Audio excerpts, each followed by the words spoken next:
In today's video, I'm going to teach you how to change font colors in Ninja Forms. We'll use the official Ninja Forms How to Customize WordPress Forms guide as our roadmap, so you know exactly where to click and which settings control colors across your forms.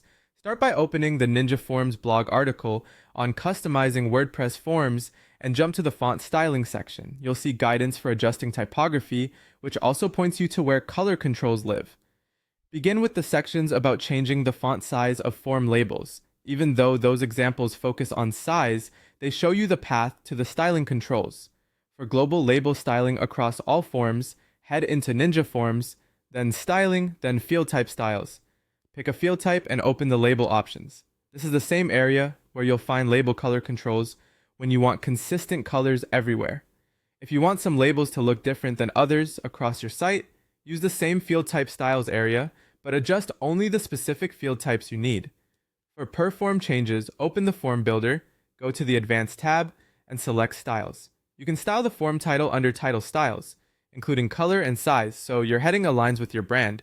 For label colors on a specific field, click the field inside the builder, open Styles, then Label Styles, and choose the color that fits your design.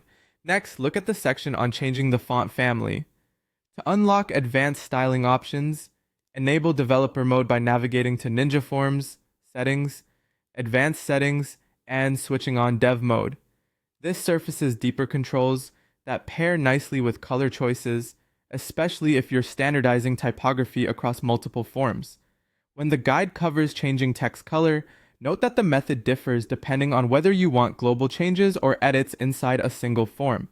If you have the Layout and Styles add-on, most styling is done directly in the builder. Use the Advanced tab Styles for broad adjustments, and the per field label styles when you need precision on individual fields. For emails, open your email action and use the HTML source button to apply CSS, including custom font families. If you're using a web font provider, the article shows how to copy the embed link and apply it to your email content. Before you wrap up, review the form styling tip explaining label styles, wrap styles, and element styles. Label styles affect the text itself, wrap styles control the space around the label, and element styles target the input area. Understanding these keeps your colors looking intentional. Finally, the bonus section shows how adding font awesome to labels can add visual flair. Follow the article's prompts if you want icons to complement your new color scheme. Save your changes, preview your form on the front end, and you're all set.